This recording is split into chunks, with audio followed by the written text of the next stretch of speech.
Monggo teman-teman yang pernah mungkin baca buku tentang Pancasila atau pandangan terhadap Pancasila sekarang, gimana?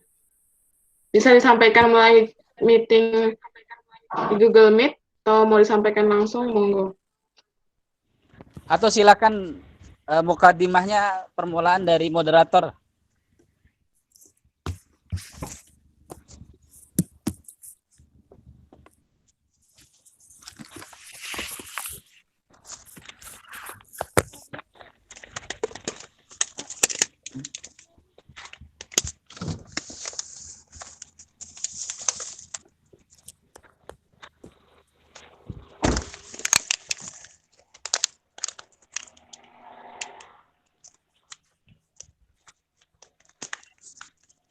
Kalau buku Pancasila saya pribadi belum pernah baca ya, cuman dulu waktu pelajaran pernah judul buku apa ya, Pancasila Indonesia gitu.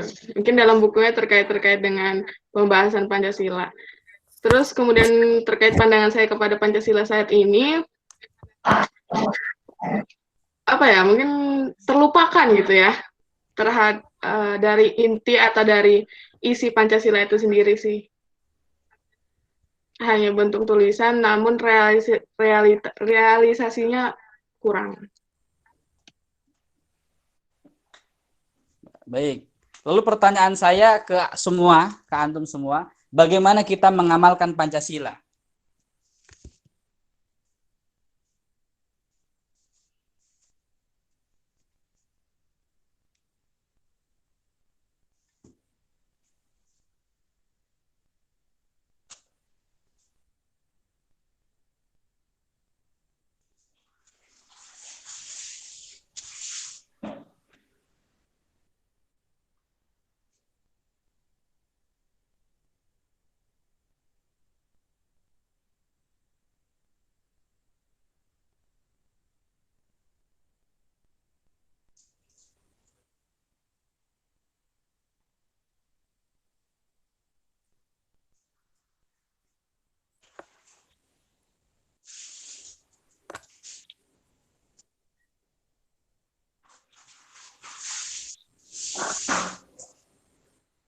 Ada yang jawab nih, Tat?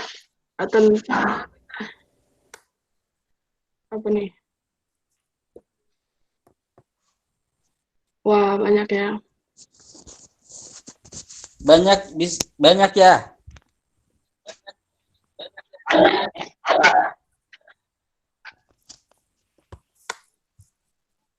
Cara mengamalkan Pancasila dari mana Srika Hasliani Putri berlaku sesuai dengan kaidah yang ada dalam sila.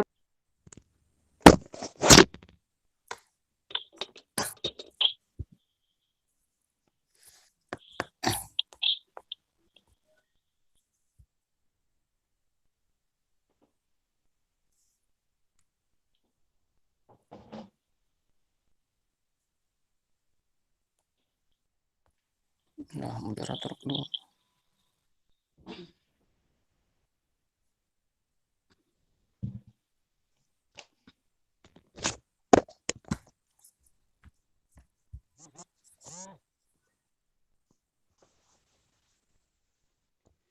Baik, kita mulai ya. Ya, Ustaz. Ya, bismillahirrahmanirrahim. Alhamdulillah, sadulillallah wahdahu la syarikalah wa sadu anna Muhammadan abduhu wa rasuluh alladzi la nabiyya ba'da ma ba'du. Para kawan-kawan yang dimuliakan Allah, ini pertemuan kita yang ke berapa? Keempat ya. Mudah-mudahan ini menjadi salah satu cara untuk bagaimana kita menjadi seorang patriot yang baik. Mudah-mudahan acara ini sebagai cara kita membangun nasionalisme. Assalamualaikum. Para kawan-kawan, saya baru sampai rumah.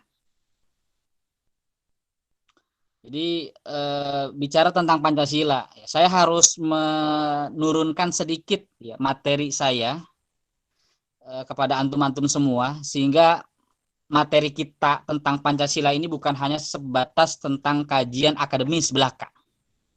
Saya ingin menjadikan acara ini ya, bagaimana kita menjadi seorang patriot bagaimana kita menjadi seorang muslim, tapi bagaimana kita menjadi seorang Pancasilais. Nah, karena itu saya ingin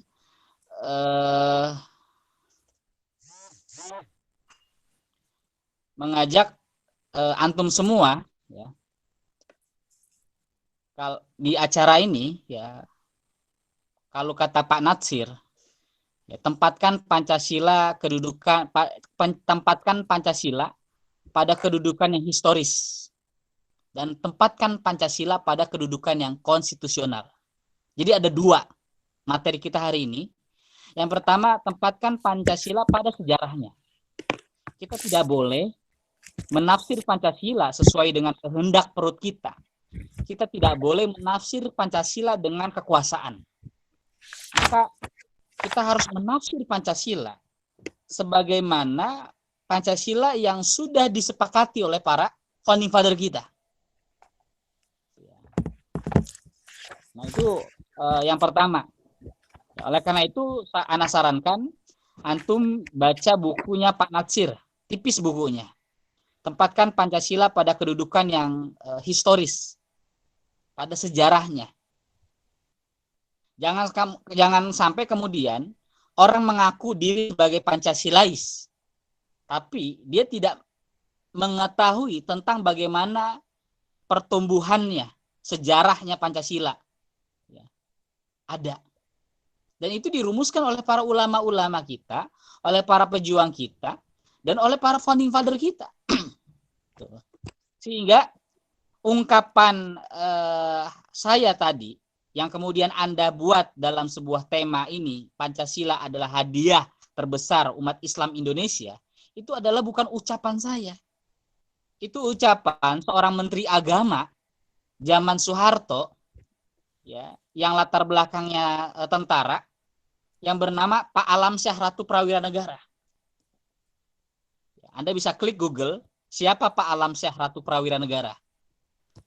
Jadi Menteri Agama kita ini bukan hanya dipimpin oleh tentara di zaman Pak Fahru Razi. Sebelumnya sudah ada yang pernah menjadi tentara, pernah jadi Menteri Agama. Yang pertama Pak Alamsyah Ratu Prawira Negara, yang kedua Pak Tarmizi Taher. Siapapun saya kira Menteri Agama, ya khususnya Menteri Agama, ya, yang memimpin, dia harus mengetahui tentang bagaimana pertumbuhan Pancasila. Termasuk, ya, jangankan Menteri Agama, akhi, ikhwan akhwat, siapapun yang ingin menjadi ya pewarisan negeri ini, dia harus tahu tentang pertumbuhan Pancasila. Kalau dia nggak tahu tentang bagaimana pertumbuhan Pancasila, akhirnya Pancasila hanya omong kosong belaka. Jangan-jangan kita meneriak kita Pancasilais, tapi kitalah yang kemudian menjadi pengkhianat Pancasila. Kenapa? Karena kita tidak mengetahui kedudukan Pancasila dalam historisnya. Nah, itu yang diungkapkan oleh Pak Alamsyah Ratu Prawira Negara. Negara Islam ini adalah negara mayoritas. Indonesia ini adalah negara mayoritas Islam, ya, yang kemudian melindungi hak-hak minoritas. Dalam bahasa tokoh-tokoh ulama Muhammadiyah menyebut sebagai Indonesia ini adalah Dahrul Ahdi wa Syahadah. Ya, negeri yang itu disepakati antara kelompok mayoritas yaitu umat Islam dengan kelompok minoritas. Makanya kelompok minoritas ini tidak pernah, ya, dalam sejarah Indonesia tidak pernah hak-haknya ini, ya,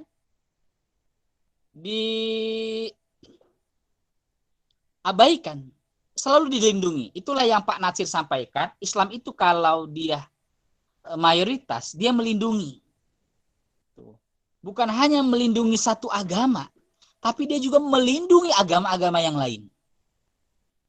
Makanya lahirnya Piagam Jakarta, ya, para kawan-kawan yang dimuliakan Allah, ana sarankan antum sebagai kader, ya, baik yang di kami, di HMI, ya, PI dan sebagainya, ana sarankan antum baca itu Piagam Jakarta.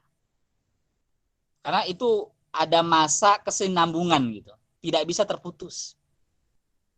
Nah, Piagam Jakarta ya adalah perjanjian ya antara kelompok mayoritas ya dan kelompok minoritas. Dan itu pernah terjadi dalam peradaban Islam yang kita sebut dengan Piagam Madinah di zaman Rasulullah SAW. Bagaimana dari hasil Piagam Madinah itu umat Islam melindungi hak-hak ya kaum kafir zimmi. Ya, kafir zimmi itu adalah kafir yang dilindungi hak-haknya ya dalam konstitusi ya negara yang diatur oleh nilai-nilai Islam. Oleh karena itu para kawan-kawan yang dimuliakan Allah, ketika kita tahu ini Pancasila, ya, tahu tentang Pancasila, sejarah Pancasila ini, ya akhirnya kita akan menjadikan Islam itu bukan hanya sekedar ya inspirasi. Ya, dan bukan hanya sekedar aspirasi. Tapi Islam itu menjadi solusi. Gitu. Dengan segala hormat saya ya, kepada Menteri Agama yang baru terpimpin, saya berharap ya untuk kita sama-sama semuanya belajar tentang bagaimana sejarah pertumbuhan Kementerian Agama berdiri. Ya. Itu kan Piagam Jakarta, lahirnya Kementerian Agama. Itu juga tidak bisa dilepaskan dari Piagam Jakarta, ikhwan akhwat. Ya. Dan itu adalah hak-hak ya mayoritas Islam yang harus ditampung dalam wadah Kementerian Agama. Karena itu tidak bisa dipisahkan ya. Urusan agama itu kalau kata Pak Kiai Hasim, Pak Wahid Hasim bapaknya Gus Dur, ya itu bukan urusan privasi. Negara harus mengatur ya, hak-hak privasi agama orang, agama mayoritas maupun agama minoritas sehingga kemudian terlindungi gitu. Oleh karena itu kalau kita lihat ya perjuangan Pak Kiai Wahab Hasbullah, ya Kiai Wahid Hasyim ya khususnya tokoh-tokoh Nahdliyin yang kemudian ikut terlibat dalam Piagam Jakarta. Mereka menjadikan Islam itu bukan hanya sekedar inspirasi apalagi aspirasi, tapi menjadikan Islam itu sebagai solution. Makanya kalau kita lihat nanti pemilu 55 ya, teman-teman baca nih sejarah pemilu pertama itu terjadi tahun 1955. Ya, Partai Islam bukan hanya Masyumi saja saat itu. Ada Partai NU dan ada Partai Syarikat Islam PSII dan ada Partai Perti. Tuh, ada 4 partai Islam. Tuh. Tetapi yang besar adalah Masyumi dan NU. Tetapi kalau kita lihat saat itu tahun 55 ya, kalau kita baca tesisnya Herbert Feit ya, seorang Indonesianis dari Amerika yang meneliti tentang politik tahun 55, kata Herbert Feit ya, pemilu 55 itu adalah pemilu tentang bagaimana mempertaruhkan negara ini ya dengan kekuatan ideologis ya partai masing-masing. Makanya saat itu PNI ya menjawentahkan sekularisme. Lalu kemudian PKI komunisme. Nah, Islam ya itu adalah Masyumi dan NU. Makanya saat itu tahun 55 tidak ada fraksi Islam, tidak ada fraksi Masyumi, tidak ada fraksi NU, tapi adanya fraksi Islam. Nah, tokoh-tokoh partai NU yang kemudian keluar dari partai Masyumi ya, apakah kemudian partai Islam terpecah belah? Tidak. Kalau sekarang kan ada fraksi PKS, ada fraksi PAN, ya, ada fraksi PBB dan sebagainya, fraksi P3 dan sebagainya. Tahun 55 itu tidak ada fraksi partai Islam, yang ada fraksi Islam. Tidak ada fraksi NU, tidak ada fraksi Masyumi. Kenapa? Walaupun mereka berbeda partai, ya, tetapi mereka menjadikan Islam itu sebagai solusi. Makanya teman-teman kalau baca sidang-sidang konstituante, bagaimana tokoh-tokoh NU dan tokoh-tokoh Muhammadiyah yang kemudian aktif dalam Masyumi dan partai NU, mereka memperjuangkan Islam sebagai dasar negara. Memperjuangkan Islam sebagai dasar negara.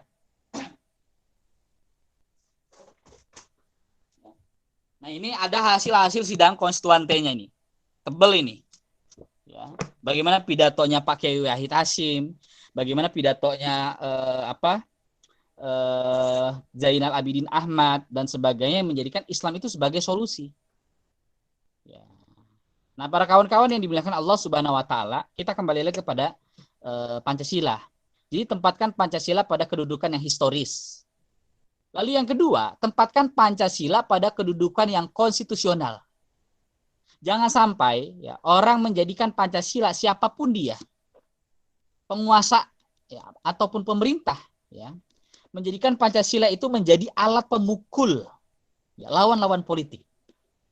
Ya, Pancasila ini kan alat pemersatu. Makanya dulu ya PKI, Partai Komunis Indonesia yang saat itu dipimpin oleh DN Aidit sebagai ketua Sentral Komite Partai Komunis Indonesia, Aidit bilang, ya kalau Pancasila itu adalah alat pemersatu, ya kalau kita sudah bersatu, apakah kita butuh Pancasila? Ya Pancasila nggak usah dibutuhkan. Makanya dalam sejarah ya PKI tidak terlibat ya dalam perumusan Pancasila. Ya.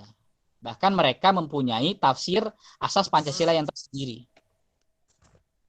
Nah, para kawan-kawan yang dimuliakan Allah, oleh karena itu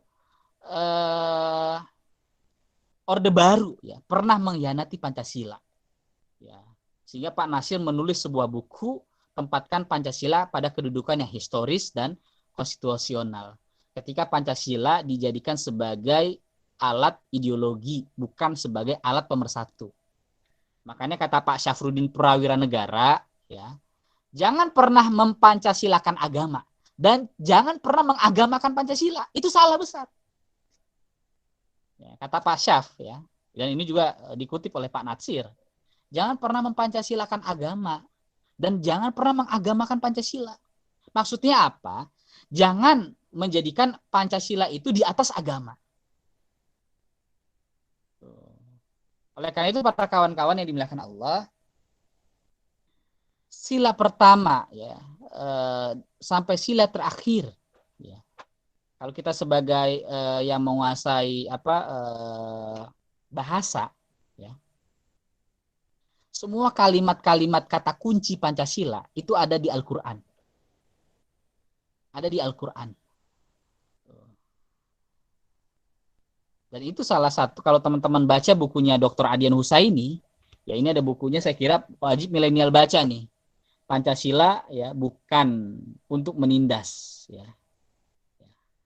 Dan Pancasila tempatkan kepada hak konstitusional.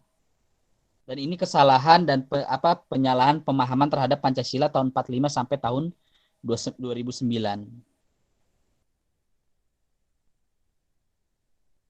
Nah, Piagam Jakarta yang lahir pada tanggal 22 Juni ya. Itu merupakan memang dikenang oleh umat Islam Indonesia sebagai Hari di Jakarta Carter. Ya, peristiwa itu memperingati pengesahan sebuah dokumen yang sangat penting yang disebut sebagai Piagam Jakarta. Yang Piagam Jakarta adalah sebuah naskah yang kemudian menjadi kontroversi yang panjang dalam sejarah perjalanan bangsa Indonesia.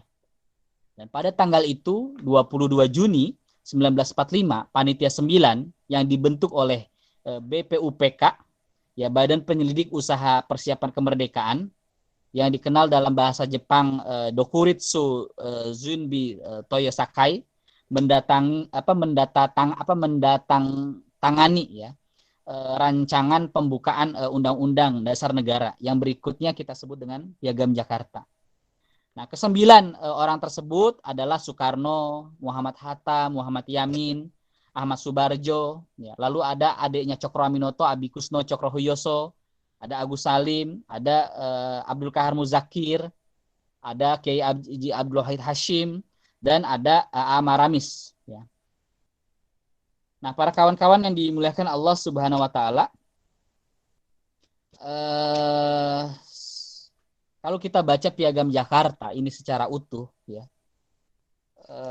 Bung Karno mengatakan Piagam Jakarta itu adalah kompromis yang sebaik-baiknya antara kelompok mayoritas yaitu umat Islam dan kelompok minoritas.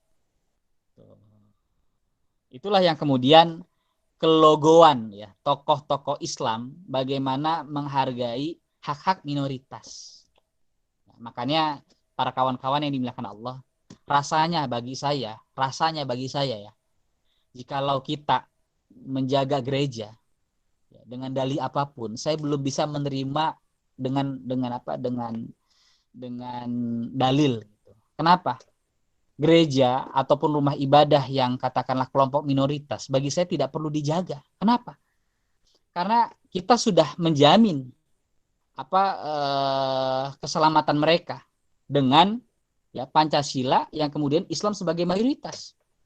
Karena kalau kemudian minoritas ya dijaga oleh mayoritas ya, tempat ibadahnya ya, wihara, gereja, seakan-akan kelompok minoritas ini terancam ya toleransinya. Ya. Tetapi sebaliknya para kawan-kawan yang dimuliakan Allah, ketika umat Islam minoritas ya dimanapun, maka ya yang terciderai, yang terzalimi bukan hanya umat Islam saja, tapi agama-agama yang lain. Dulu misalkan kalau kita lihat ya ketika gereja ya di Andalusia ya kan, yang tersakiti ya bukan hanya kan umat Islam saja, tapi juga kelompok-kelompok Yahudi, termasuk kelompok-kelompok Kristen saat itu, ketika agama paganisme masih berkuasa di Andalusia, di Spanyol. Ya. Makanya ketika Islam masuk ke Andalusia, ya orang-orang Kristen, orang-orang Yahudi, ya itu sangat senang. Kenapa? Karena mereka yakin ketika umat Islam menjadi mayoritas, ya mereka dilindungi hak-haknya, dilindungi hak-hak pribadinya, dilindungi hak-hak beragamanya, kebebasan beragamanya dan sebagainya. Oleh karena itu para kawan-kawan yang dimuliakan Allah, negeri kita ini luar biasa bagi saya. Dengan gagasan para founding father, ya, mulai dari Piagam Jakarta, Pancasila, ya. Tapi sayang sekali lagi, ya. Sehingga ketika kita ini tidak mempunyai alat untuk membangun ketahanan negara, ya, akhirnya apa? Para pemimpin-pemimpin kita yang memimpin negeri ini, ya, mereka tidak memahami tentang ya proses pertumbuhannya Pancasila. Ya. Lalu ada pertanyaan tadi saya jawab ya. Bagaimana sih kita mengamalkan Pancasila? Ada nggak cara gosok gigi Pancasila? Ada nggak cara kita ke pasar? Cara bagaimana kita ke pasar dengan ajaran Pancasila? Nggak ada. Tapi kata Pak Rum, ya Muhammad Rum, ya tokoh Islam, ya saya Muslim maka saya Pancasilais. Ya, saya Muslim maka saya seorang Pancasilais. Apa kata Pak Rum? Seorang Pancasilais sejati, kata Pak Rum, dia adalah sebagai seorang Pancasilais sejati, dia harus meyakini agama yang dia yakini, agama yang dia anut, harus yakini dengan benar. Ya. Seorang Pancasilais sejati, dia harus meyakini Islam itu adalah agama yang paling benar. Begitu juga seorang Pancasilais yang beragama Kristen, dia harus mengakui agama Kristennya yang bisa memberikan juru selamat dan sebagainya. Sehingga ya ketika orang Pancasilais ya dia menghargai yang namanya pluralitas, bukan pluralisme. Ya pluralitas itu kan kebinekaan dan itu merupakan sunatullah. Maka bagi orang yang sok Pancasilais, ya sok toleransi, kemudian menyamakan semua agama sama, ya sampai maaf ya salamnya harus macam-macam, ya kan? Justru dialah yang mengkhianati Pancasila. Kita harus mengamalkan Pancasila. Bagaimana Pancasila diamalkan oleh para founding father kita. Contoh Pak Rum. Ya. Pak Rum, Pak Kasman Singodimejo, Ignatius Joseph Kasimo. Misalkan gini, Ignatius Joseph Kasimo, Pak Kasimo ini adalah tokoh Partai Kristen Indonesia. Ya, dia Partai Kristen Indonesia dan ketika dia bilang kami ketika Masyumi berkuasa, ya kami akan selamat. Jikalau Masyumi memimpin negeri, kata Kasimo, kami akan mengikuti imam kami adalah Muhammad Natsir. Itu seorang tokoh Katolik loh. mengakui integritas seorang pemimpin Islam Muhammad Nasir dan para tokoh-tokoh Masyumi. Makanya ketika mereka katakanlah berulang tahun ya atau milad lah, mereka itu saling berkunjung ke rumah, ngopi bareng, minum teh bareng, ya, mengirimkan makanan, ya. Bahkan suatu ketika Pak Rum, seorang tokoh pimpinan Partai Masyumi terakhir, karena dia nggak punya rumah, ya, suatu ketika tokoh politik Kristen namanya Kasimo,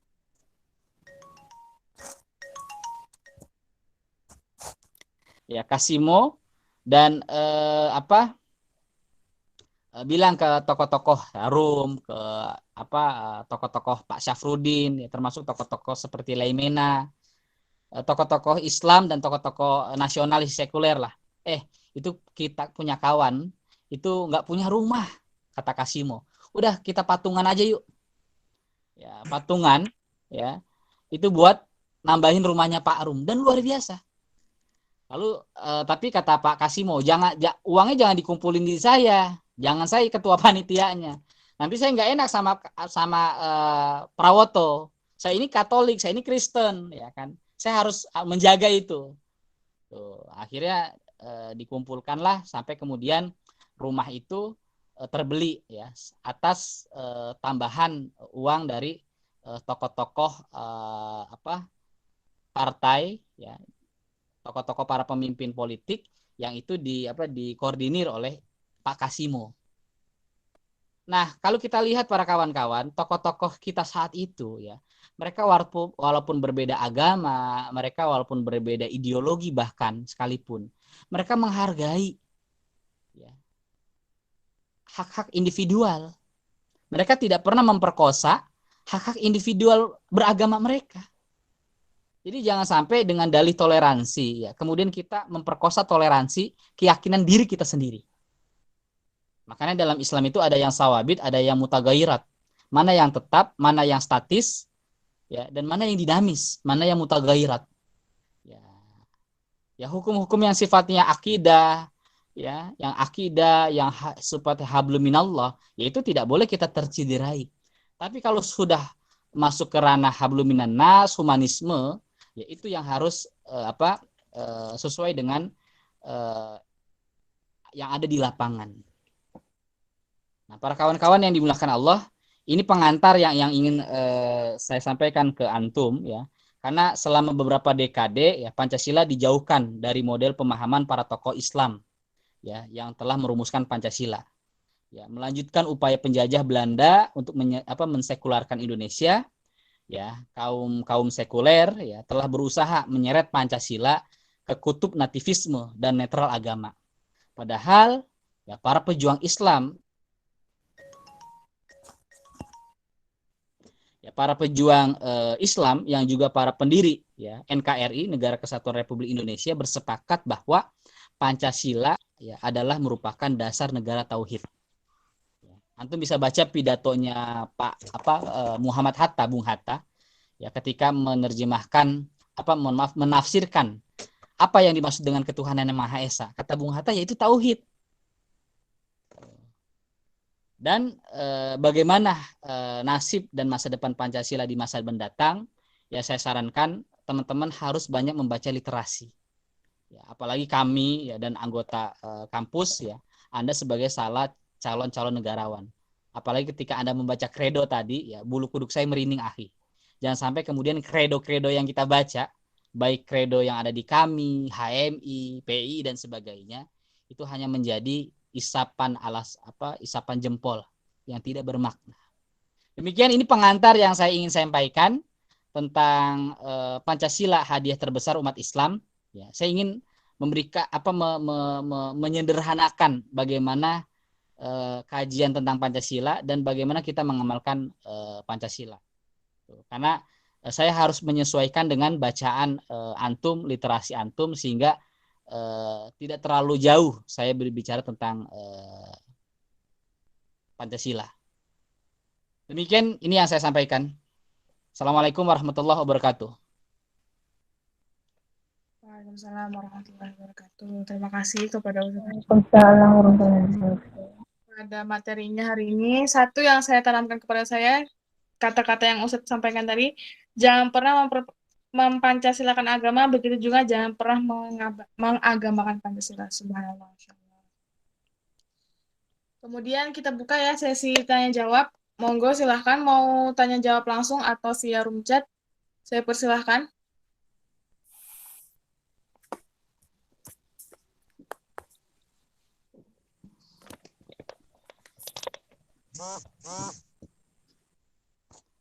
Silakan.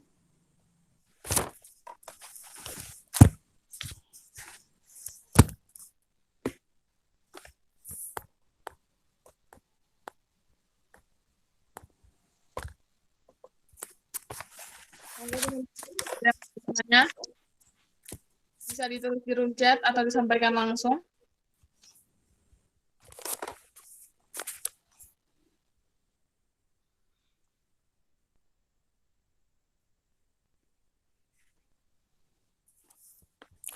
Ani deh,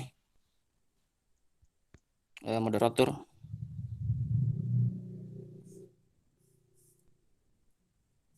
Moderator, saya Kanjul Rakib.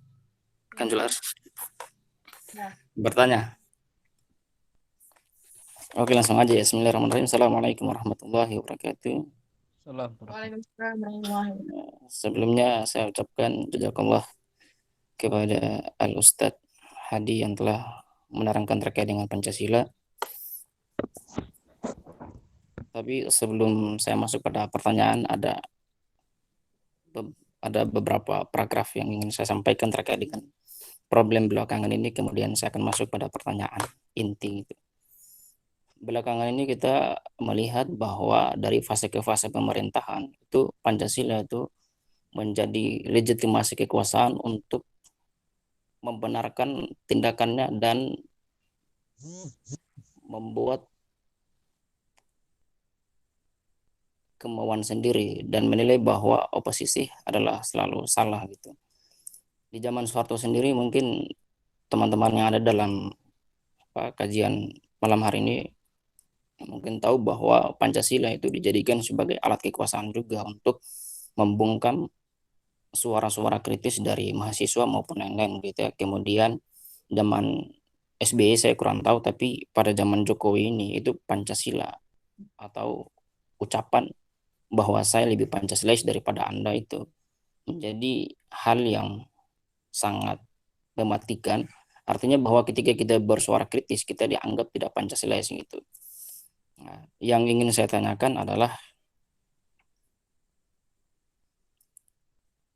penafsiran terkait dengan Pancasila sendiri itu kira-kira seperti apa gitu Ustadz. Soalnya saya takutkan bahwa jangan sampai penafsiran ini berjalan dari pemerintahan Jokowi kemudian akan digantikan oleh pemerintahan baru menafsirkan Pancasila yang sama gitu sebagai sebuah cara untuk membungkam suara oposisi.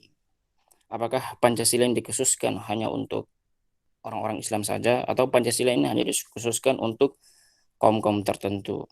Itu sih Ustadz.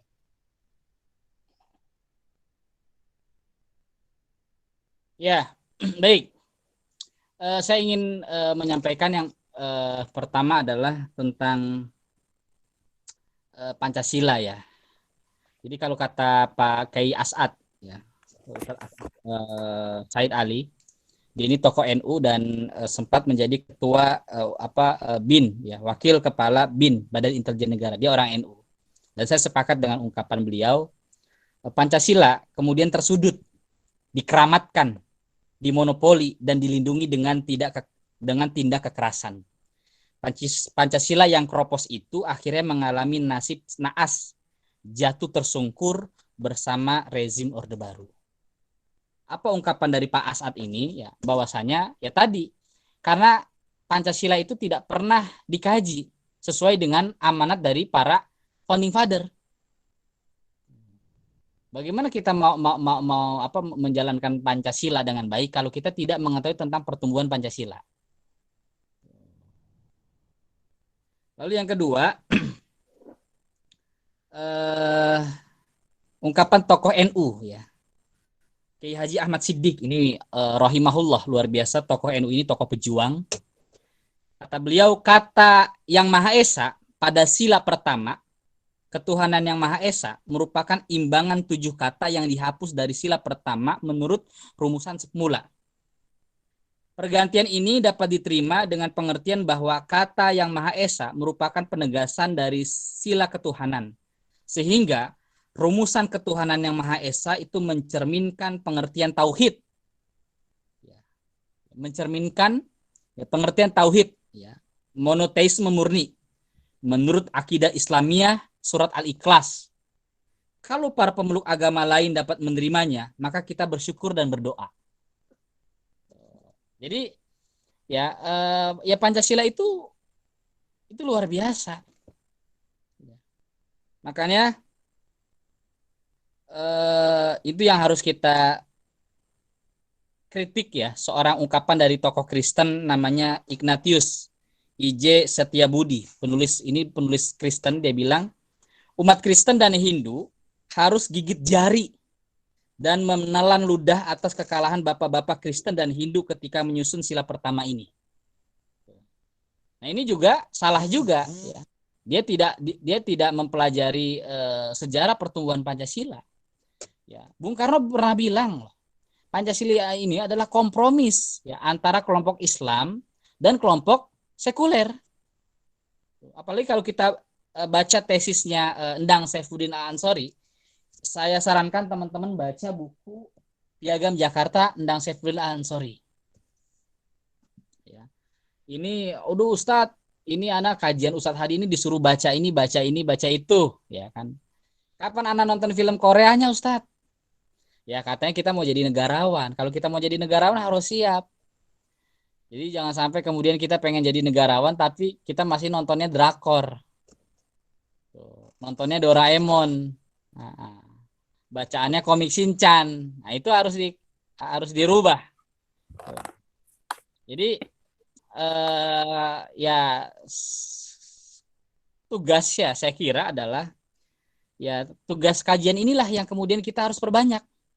Ya, ini sebagai salah satu media edukasi ya, sebagai salah satu cara membangun jiwa nasionalisme.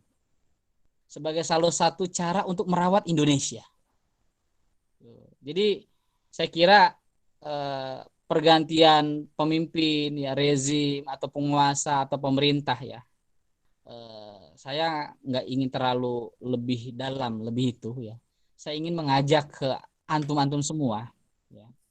Baik anak-anak muda yang hari ini ya ada di dalam pemerintahan Pak Jokowi atau yang hari ini sebagai katakanlah oposisi, mari sama-sama untuk kita membaca ya, literasi ya, para founding father.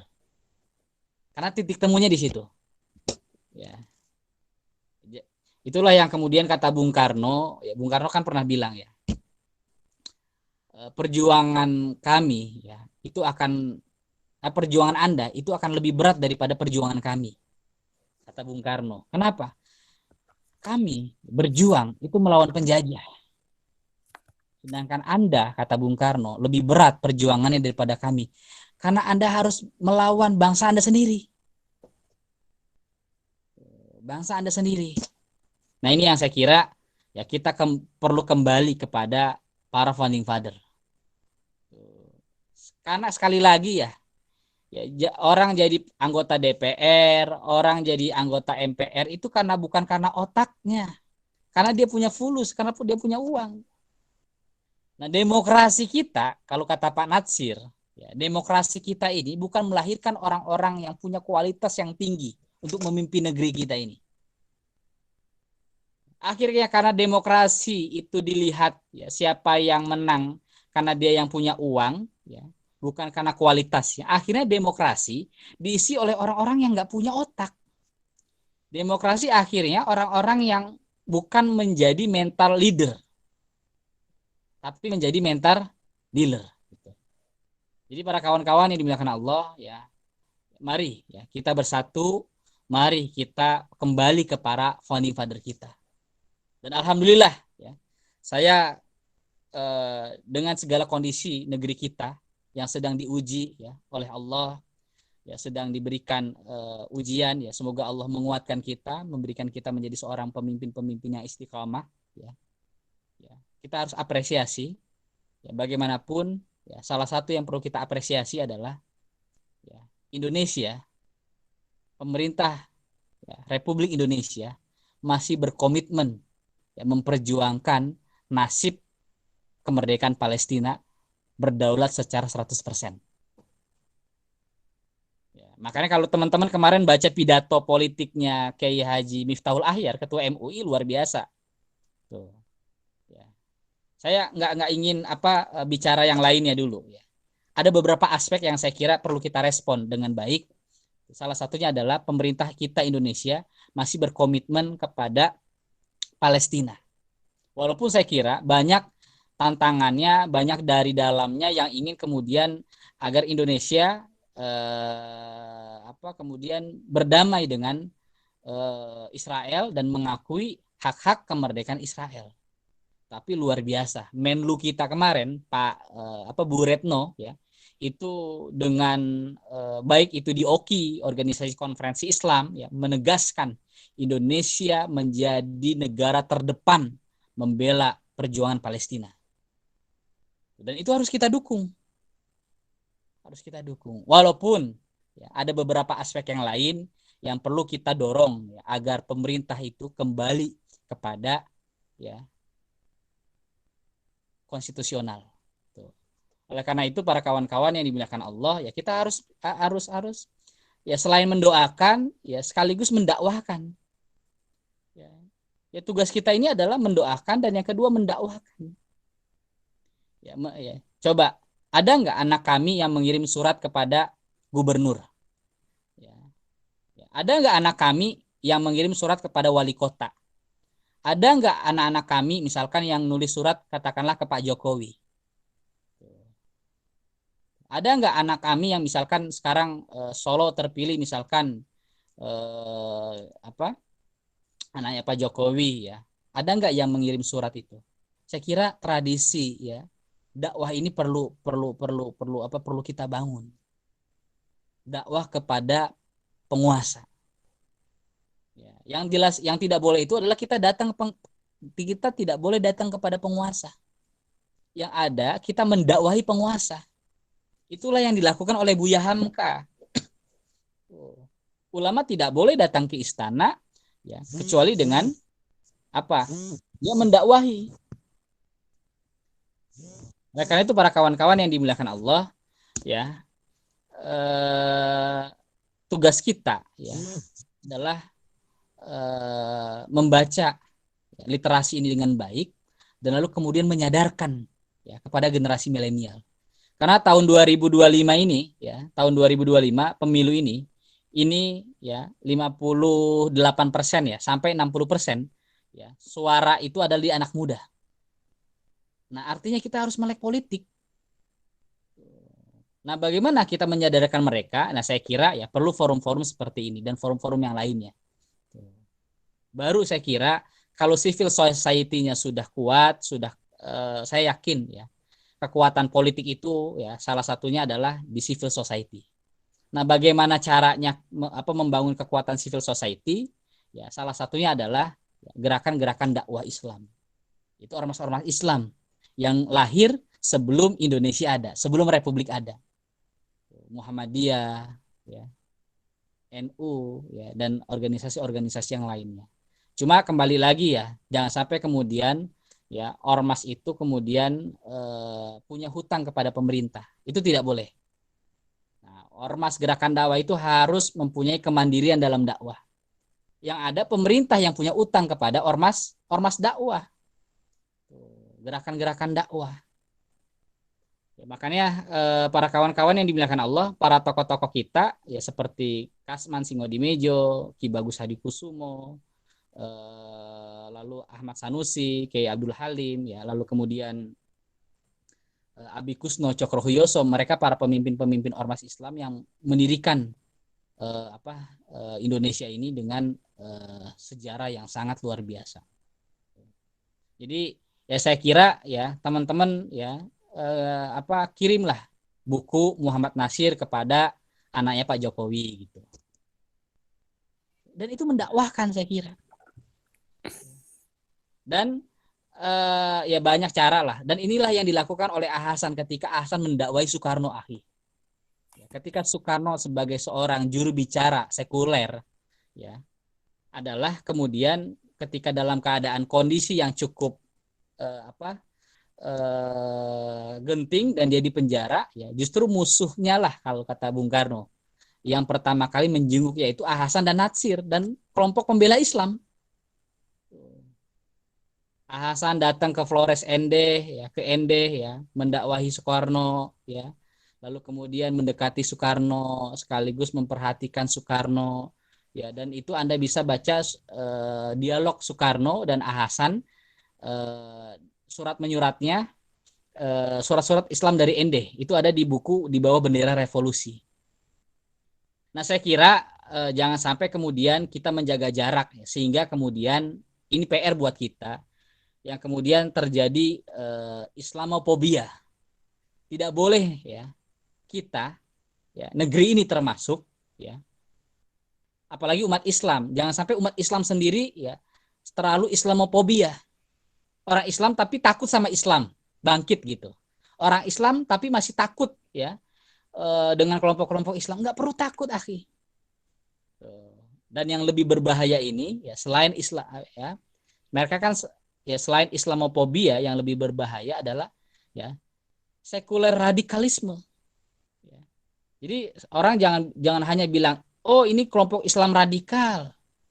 Yang lebih kita waspadai adalah kelompok sekuler, ya, sekuler liberal, sekuler radikal.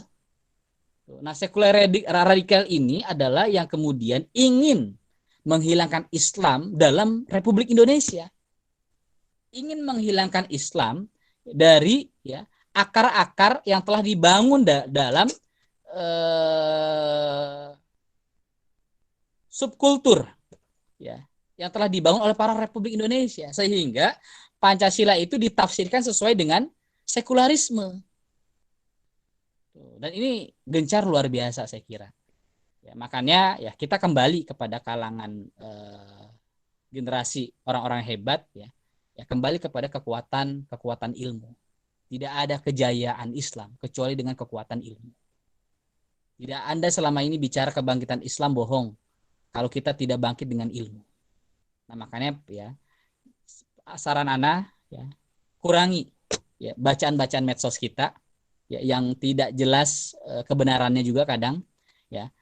Ya, kita harus tahu bukan hanya fiqh dalil, kita bukan hanya membaca, ya, kuat di literasi, tapi kita juga harus mengetahui fiqhul waqi, fikih kondisi kekinian. Nah, kondisi kekinian hari ini, perkembangan politik dan sebagainya, menganalisanya dengan apa? Bukan dengan berita. Ya. Justru kita menganalisa, ya, kondisi ini bukan semakin kita banyak baca berita. Tapi apa? Dengan ilmu, dengan hujjah. Allah sampaikan dalam firman-Nya surat An-Nahl 125. A'udzubillahi minasyaitonirrajim. Ud'u ila sabili rabbika bil hikmah. Ya, seru mereka ke jalan Allah dengan hikmah, dengan hujjah. Dengan yang kedua mauizah. Ajak mereka, rangkul mereka, dakwahi mereka, doakan mereka. Ya. Dan anak kira, ya, dakwah itu kewajiban, amar ma'ruf nahi munkar. Makanya tugas amar ma'ruf nahi munkar ini bukan hanya tugas Front Pembela Islam, tugas kita semua, akhi. Dan yang ketiga adalah wajadilhum billati ahsan, debat mereka dengan cara yang baik. Ya. Tidak menjatuhkan mereka. Ya. Jangan sampai kemudian, ya, ada ungkapan kampret, cebong lagi untuk politik, ya, 2025. Ingat, politik Islam itu mengedepankan adab. Dan itulah yang dilakukan oleh para tokoh-tokoh masyumi. Itu akhi. Silakan. Ya, jazakallah. Antum kuliah di mana? Anak kuliah di Al-Hikmah, Ustaz, Jakarta. Al-Hikmah. Nah, itu Al-Hikmah antum harus banyak baca tuh, ya. Ya, Kali-kali nanti ke rumah saya.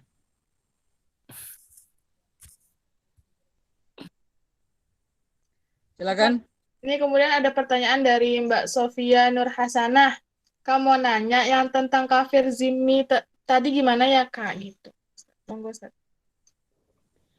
Ya, jadi gini, dalam perpolitikan Islam, ya, dalam hazanah politik Islam itu ada dua, ya, struktur masyarakat itu kan masyarakat Muslim, ada masyarakat kafir. Nah, kafir ini ada dua, ya. Ada kafir zimmi, ada kafir harbi. Nah, kafir zimmi itu adalah orang kafir non Muslim yang kemudian mereka tidak memerangi Islam, dan itu dilindungi oleh Islam hak-haknya. Makanya kata Rasulullah SAW dalam hadis, barang siapa yang memerangi kafir zimmi, ya, maka dia telah memerangiku. Jadi jangan sampai kemudian orang Islam lalu kemudian dengan dalih agama Islam lalu kemudian memerangi kafir zimmi tanpa sebab gitu. Nah, itu tidak boleh. Lalu yang ketiga adalah kafir harbi, ya. Orang kafir yang membenci Islam, ya, orang kafir yang memerangi Islam itu harus dilawan. Nah, Indonesia ini kafirnya kafir apa? Kafir zimmi yang harus dilindungi. Nah, kalaupun ada, ya, yang pernah terjadi dulu di Maluku, terus termasuk di Tolikara, ya, itu yang harus kita, ya, perangi. Nah, peranginya gimana? Ya, lewat negara. Negara harus punya peran di situ. Ya, karena kita ini adalah negara yang diatur oleh hukum. Nah, negara yang mempunyai power, ya, dia harus melindungi negara mayoritas dan negara minoritas. Gitu. Jangan sampai kemudian di satu pulau, ya, umat Islam menjadi minoritas, ya, lalu kemudian dengan seenaknya, ya, yang mayoritas itu menginjak-injak, ya, seperti yang di Tolikara, ya, dan sebagainya. Itu negara harus berperan. Karena kalau kemudian masyarakatnya, ya, ini justru akan terjadi benturan. Makanya dulu, ya, kasus Ternate Tidore, ya, seharusnya negara yang lebih punya peran di situ. Sampai sekarang kan kasus Tibo CS itu nggak jelas, ya, ya, yang membakar rumah ibadah umat Islam, masjid dan sebagainya. Ikhwan akhwat, ya, Anda ingin sampaikan ke antum, apakah umat Islam pernah membakar gereja? Apakah umat Islam pernah membakar wihara? Apakah umat Islam pernah mencoret atau membakar candi? Tidak. Makanya sekali lagi umat Islam tidak perlu diajarkan toleransi. Nah, selanjutnya, ya, jangan sampai kemudian, ya, radikalisme ini malah menjadi kampanye, ya, gerakan tertentu, ya, ingin endingnya kepada kelompok Islamofobia. Saya ingat dulu pesan Pak Kiai Hasyim Muzadi. Ya, kita sepakat, kata Pak Kiai Hasyim Muzadi, memerangi terorisme. Tapi jangan sampai, ya, memerangi terorisme ini menjadi alat, ya, asing, ya, untuk memberangus, ya. Dan itu kemudian, ya, jauh dari konstitusi Indonesia.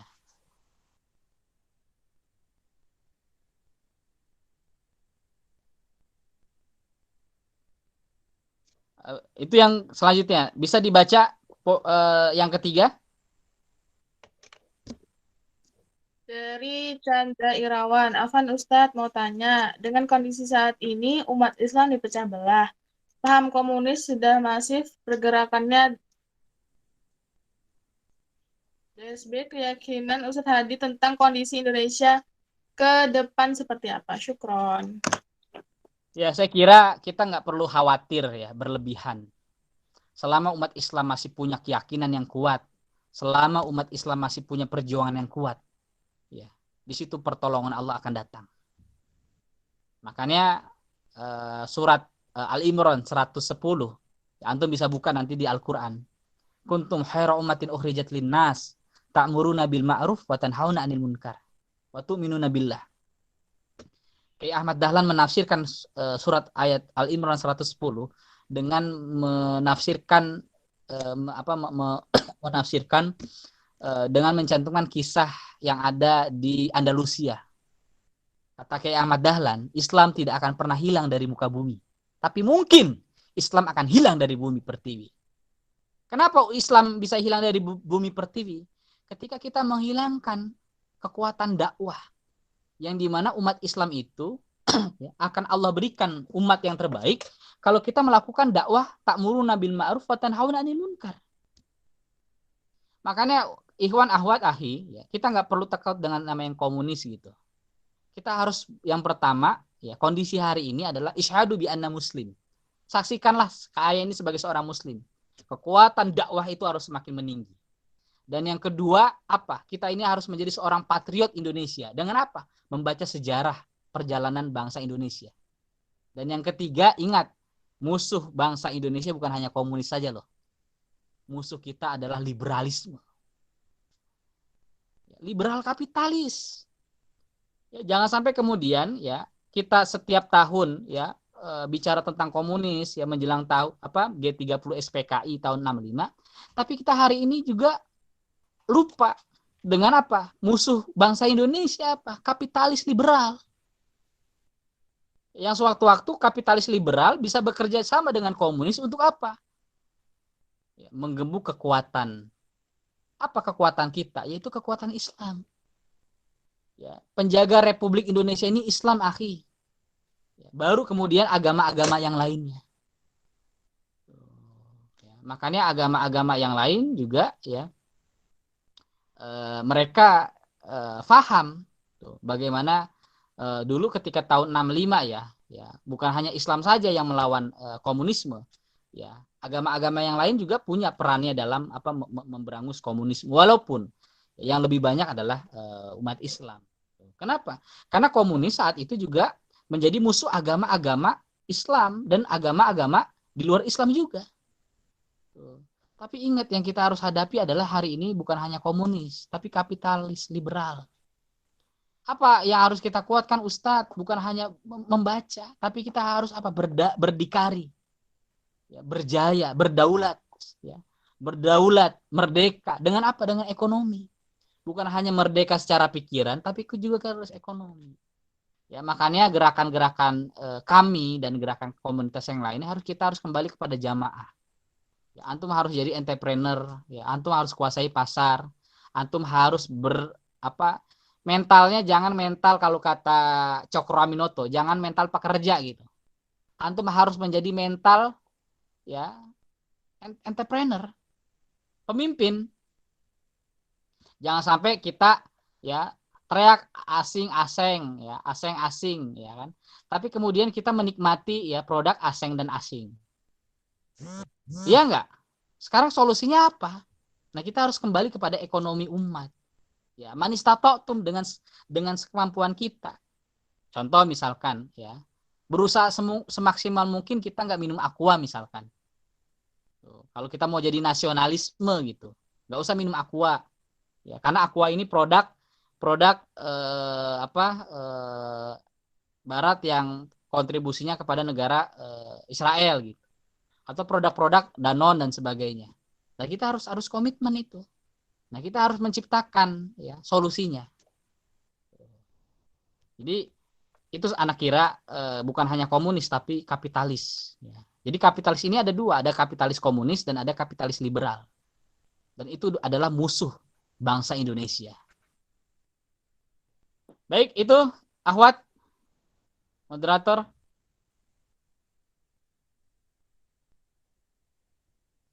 Alhamdulillah. Ada yang mau bertanya lagi? Kepada peserta mungkin? Mau disampaikan langsung atau via room chat boleh.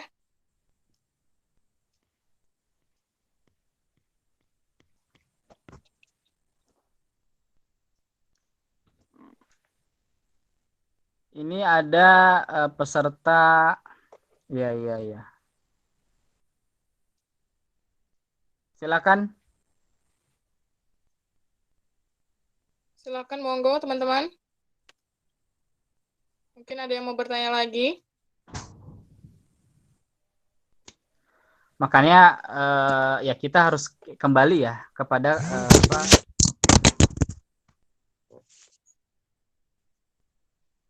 kita harus kembali kepada gagasan para founding father kita. Harus menjadi negara yang berdaulat, ya negara yang kemudian konsepsi kerakyatan, dan itu saya kira ya kita harus dengan diri kita. Dan alhamdulillah banyak anak-anak muda sekarang yang anak kira mereka sudah punya usaha masing-masing dan tinggal bagaimana kepedulian terhadap gerakan dakwahnya perlu ditingkatkan. Oleh karena itu kelas literasi progresif dengan membaca sejarah itu sangat-sangat penting. Kalau tidak, ya anak kira ya kita akan tidak punya pijakan yang jelas. Kapitalis liberal, ya, kapitalis komunis, ya adalah ya kekuatan yang besar yang ingin ya menjajah kembali ya Indonesia. Dan itu mereka harus salah satu kekuatan yang pertama adalah menghancurkan Islam. Kenapa? Karena Islam ini selain agama mayoritas di Republik Indonesia, Islam ini adalah penjaga dan pengawal NKRI. Pengawal dan penjaga NKRI. Baik, anak kira itu yang saya bisa sampaikan, dan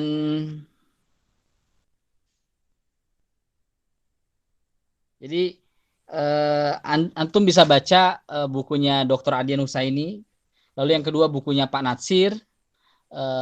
Saran Anda bukunya Pak Nasir lah yang bagus, yang katakanlah untuk pertama lah ya, baru kemudian antum baca buku Ustadz Adian yang agak tebal ya. Buku Pak Nasir tipis, itu tentang tempatkan Pancasila pada kedudukan yang historis dan konstitusional. Atau antum baca buku Pak Lukman Hakim, biografi Muhammad Nasir. Jadi di situ saya juga ikut terlibat menulis, yang antum bisa mengetahui tentang tafsiran Pancasila sesuai dengan para founding father, wabil khusus para ulama-ulama kita yang menyusun Pancasila ini di awal. Jadi Pancasila ini bukan 1 Juni ya. Tanggal berapa? Nah, PR tuh. Baca Piagam Jakarta. Ya, 22 Juni Piagam Jakarta. Dan yang merumuskan Pancasila kita ini bukan hanya Soekarno, ya, bukan hanya Soekarno, ya, dan membangun negara ini bukan hanya gagasan Soekarno. Dan Soekarno bukan sebagai ide, ya, satu-satunya, banyak ya gagasan ide-ide yang dirumuskan oleh Abdul Kahar Muzakir, Agus Salim, Kiai Haji Mas Mansur, ya, dan sebagainya. Baik, ini pengantar Ana tentang Pancasila yang sebenarnya materi kita judulnya adalah pertarungan ideologi. Ana ingin ya inilah salah satu kan pertarungan ideologi itu kan adalah di Piagam Jakarta ya, dan Pancasila. Disitulah yang disebut sebagai Darul Ahdi Wasyahadah. Ya. Jadi bukan pertarungan seperti gimana gitu ya, sehingga kita harus membaca sejarah dari awal dulu. Baik, ini yang saya sampaikan. Insya Allah besok kita pekan depan bertemu kelas progresif. Tokoh siapa besok tokoh pekan depan?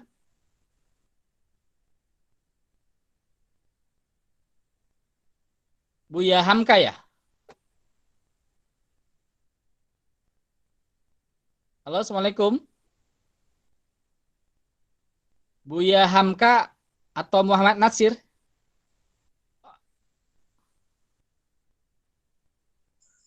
Muhammad Nasir.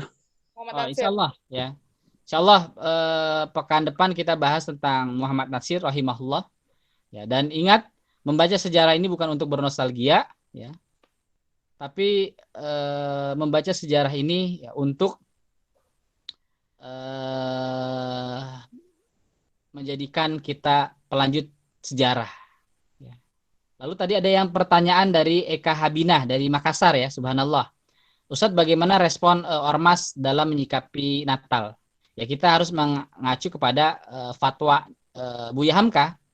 Ya, sebelum Buya Hamka sudah ada ulama-ulama kita loh. Ya Buya Hamka ingin menegaskan saja. Karena kenapa? Saat itu ya banyak orang yang datang, orang Islam datang ke acara Natal.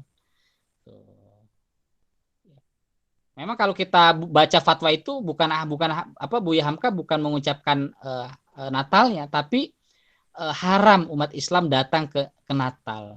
Ya. Nah, datangnya saja ya haram, apalagi mengucapkan Natalnya. Tuh. Contoh, saya punya tetangga orang Kristen ya, ya dia ngasih makanan ya saya makan. Tuh. Tapi alhamdulillah dia belum ngasih makanan nih. Tuh. Sambil apa dikasih makan ya kita doakan. Tuh, nggak usah selamat Natal ya. Tuh. Jadi saya belum menemukan gitu Pak Rum, Pak Natsir, ya tokoh-tokoh Islam itu mengucapkan Natal kepada Ignatius Joseph Kasimo, mengucapkan Natal kepada I.J. Leimena, ya, tokoh-tokoh Kristen. Ya. Saya belum nemuin itu. Atau Pak Nasir ngucapin kepada tokoh Kristen, politik Kristen namanya Tambunan. Nah, itu saya belum menemukan. Ya kita lihatlah tokoh kita ngucapin nggak, tokoh Islam kita ngucapin nggak. Kalau nggak ya jangan. Tuh. Ya. Jadi kita harus ya kalau kata Pak Rum ya menjadikan saya seorang Muslim maka saya seorang Pancasilais. Nah, seorang Pancasilais sejati adalah dia yang mengakui keyakinan agamanya paling benar. Ketika dia mengakui agamanya paling benar, dia akan menghargai ya toleransi agama di luar keyakinannya. Baik, itu yang saya bisa sampaikan ya. Jadi fatwa Buya Hamka itu yang sebenarnya penegasan. Sebelumnya sudah ada fatwa-fatwa yang lain seperti fatwa Ahasan ya, lalu fatwa Hasbi Asidiki ya, di mana umat Islam tidak boleh datang apalagi mengucapkan Natal ya. Makanya dulu ya Pak Tarmizi Taher ya Menteri Agama itu ketika dia Menteri Agama, ya memang iya Menteri Agama itu kan bukan hanya ngurusin agama Islam aja, bukan hanya ngurusin agama Islam, tapi di Kementerian Agama itu ada Bimas Islam, ada Bimas Kristen. Nah yang ngucapin itu adalah tokoh Kristen di Bimas Kristen. Jadi kalau kita lihat Pak Menteri Agama Pak Tarmizi Taher itu nggak pernah ngucapin, atau setelah Pak Tarmizi Taher tuh ada Allahu Akbar, siapa? Maftu Basyuni ya, Pak Maftu Basyuni. Lalu juga ada Pak Surya Dharma Ali itu belum pernah ngucapin selamat Natal.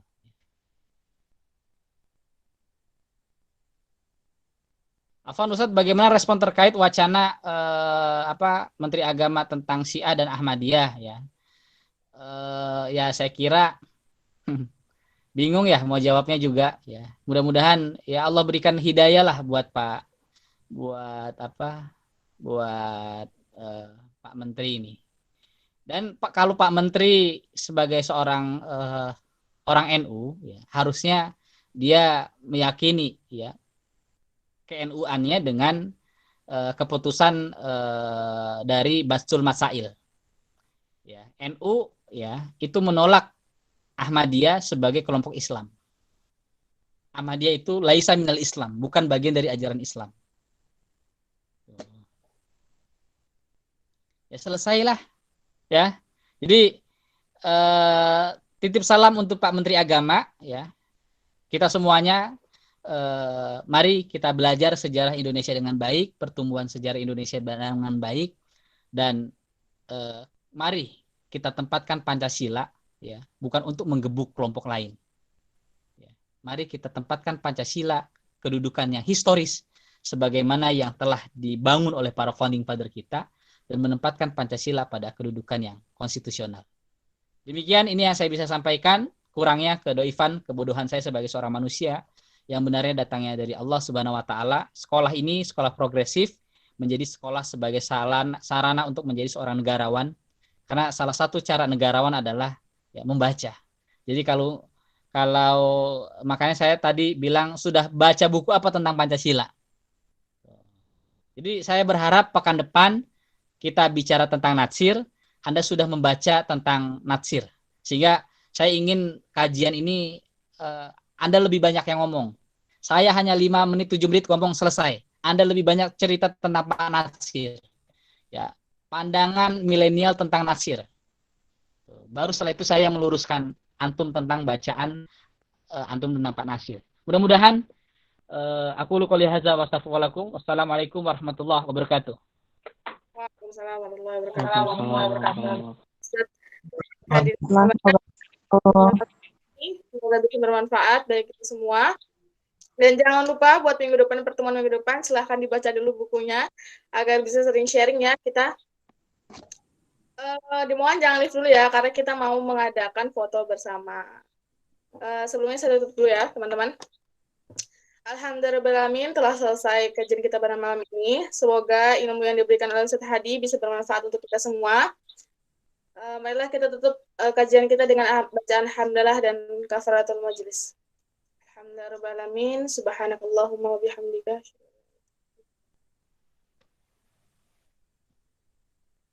Kurang lebihnya dari saya mohon maaf. Wassalamualaikum warahmatullahi wabarakatuh. Waalaikumsalam warahmatullahi Waalaikumsalam warahmatullahi wabarakatuh. Kepada Sipa mungkin bisa ya untuk dibantu foto bersamanya. Bisa di on cam nggak teman-teman ya? Biar bisa kelihatan nih wajah-wajah penerus bangsa. Ini wajah penerus bangsa yang belum pada nikah ya. Subhanallah. Tapi subhanallah wajahnya bahagia semua. Tidak ada wajah-wajah yang beban, wajah yang berat.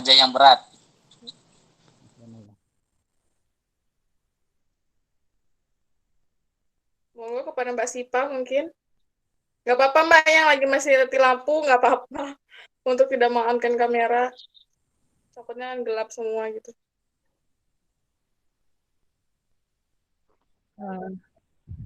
Ya. Udah pada siap nih. Mau di screenshot. Ya.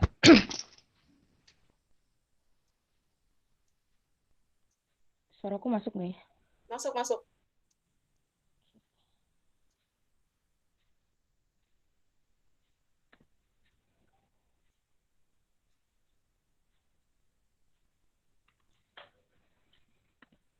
Boleh dihitung ya Mbak? Oke, udah dikembalikan lagi ke Wafik. Oh, udah. Makasih kepada Mbak Sipa atas bantuannya. Monggo teman-teman, sampai berjumpa lagi di pertemuan minggu depan. Jangan lupa untuk membaca buku yang terlebih dahulu, biar bisa saling sharing di kelas progresif ini ya. Terima kasih untuk semuanya yang telah menyempatkan waktunya. Terima kasih kepada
Sampai bertemu minggu depan, teman-teman sekalian. Jazakallah khairan atas waktunya.